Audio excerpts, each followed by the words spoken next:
It's amazing. Filipino English has 7 letters. ATMNSEX. ATMNSEX. What do you get when you fall in love in the Philippines? Is it A, contentment, B, confusion, C, bankruptcy? Well, it depends. It's Russian roulette.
Dungong Beach, Lighthouse Lower and Chateau Tequila Resort. Tobin's drove me on the back of his bike to Sabang. I heard there's 10 Chinese millionaires living in this area who have mansions and property and helicopter.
There is definitely no oil spill in Sabang, Oriental Mindoro, and there's not going to be, and it's never going to happen.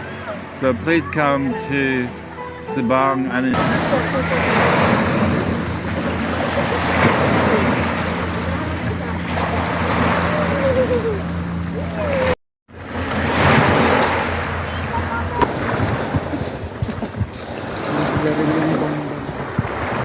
make sure to come here when it comes to Sabang. There's no oil spill.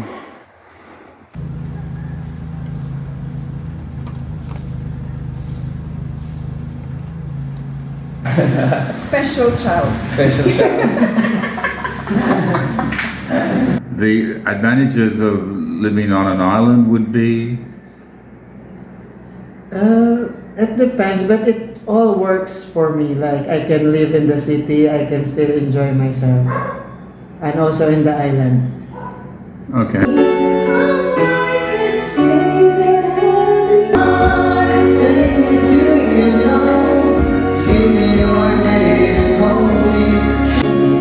Give me endless summer.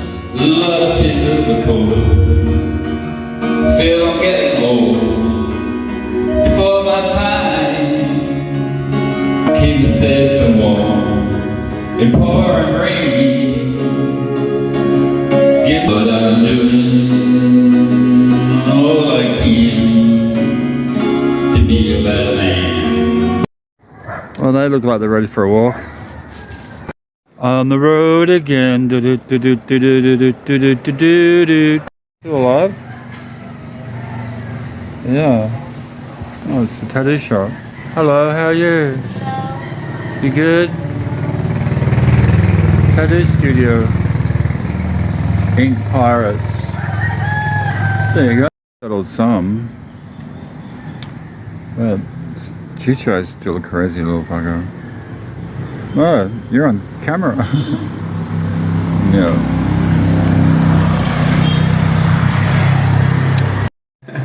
Sammy flew into Manila yesterday, and this is his story.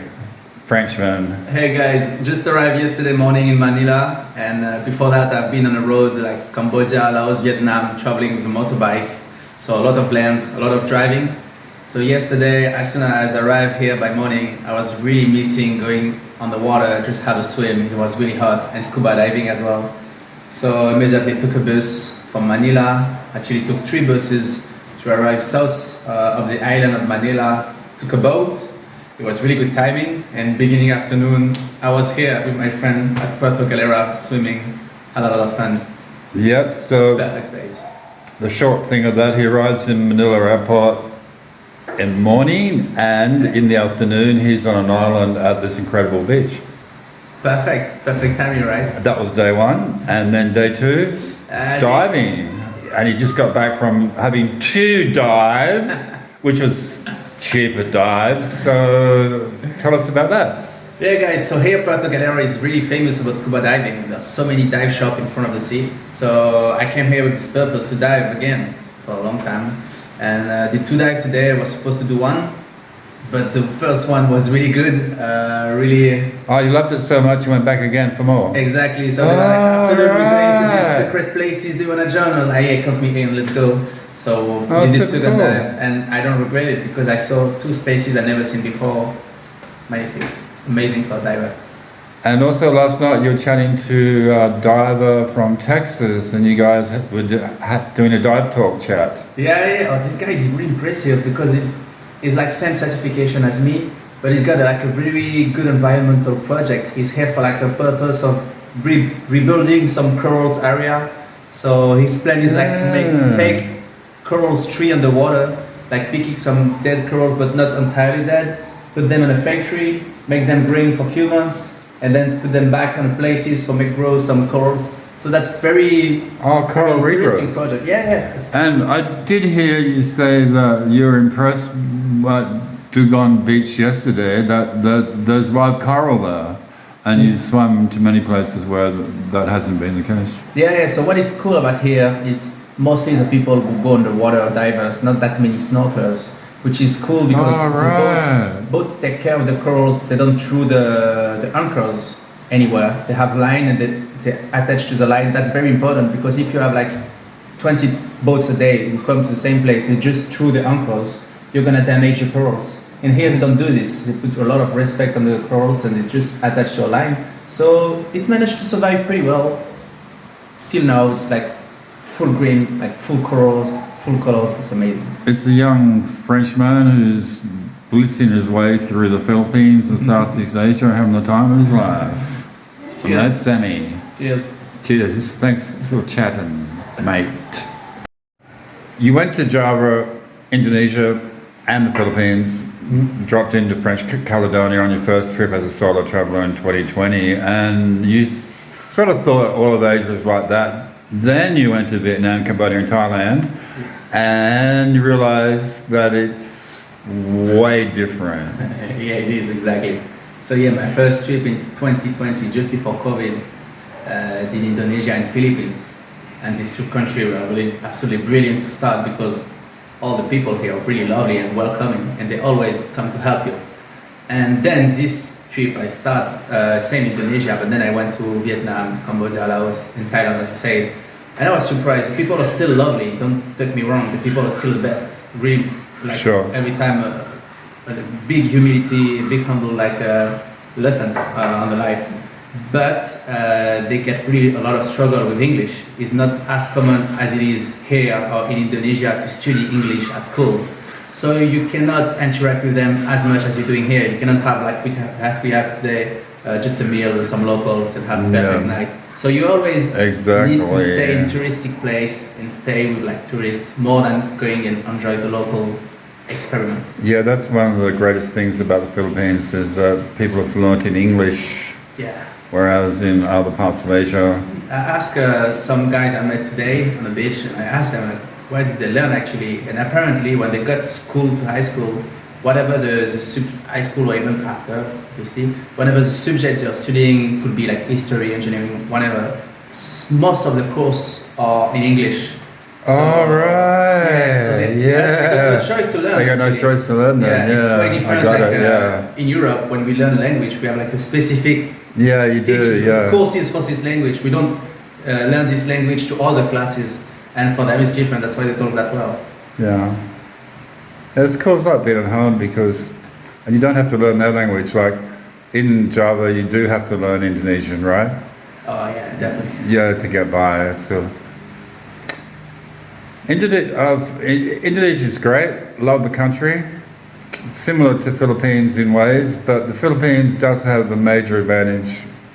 Major what? Major advantage. Communication is so much easier, you know. Yeah.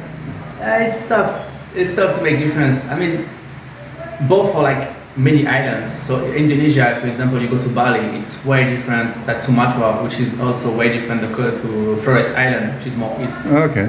Even inside the country, you can say there is like one typical Indonesian because in the full country, all of them are very different. And Philippines is even worse. Like they are worse. If I say there are so many dialects, they don't talk the same language, are not the same. So you cannot make any comparison. I think they're all different. Yeah. But lovely still. And that's what we love about traveling is diversity. Exactly. Otherwise, you discover. And have you run into many French people here? Have you met a few French people? Or? Yeah, because I've seen a lot here over the few weeks I've been here. So they may not be here now, but yeah. In Indochina, which is like Cambodia, Vietnam, and Laos, it's an old French colony. So it is. It's full of French people right now. I've been speaking more French these last few months than English. And here, Philippines and Indonesia don't feel it. Like no, not that much French people. It's not Indonesia a bit more close to Bali, but Philippines not that many French people. I just arrived, but I think so. But we got one Frenchman here as a bomb, and that's enough to blow up the whole place. Thanks, Sammy. Cheers. True love. This is true love. Isn't it? I don't know.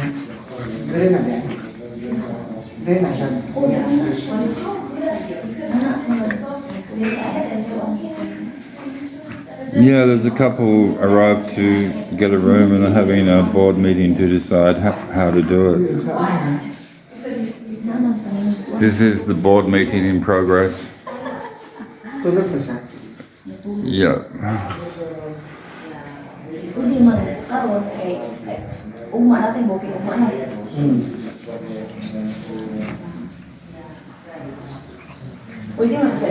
Yeah, true love. Vacant money. It's okay. One night. One night it's okay. Yeah. Yeah? If no room, It's yes, okay. We just stay one night. you don't have room. Yeah. Wait, So- no. wait. We make a way. Yeah, wait. wait. 28 to 1. And after a lengthy negotiation, They have they're in the master bedroom. much better if they Oh yeah, baby. go to Researching Filipino language, discovered they have 12 letters. I don't know why they have two N's though, but the letters are SCX and ATM and LGBT. Yeah, baby. It's amazing.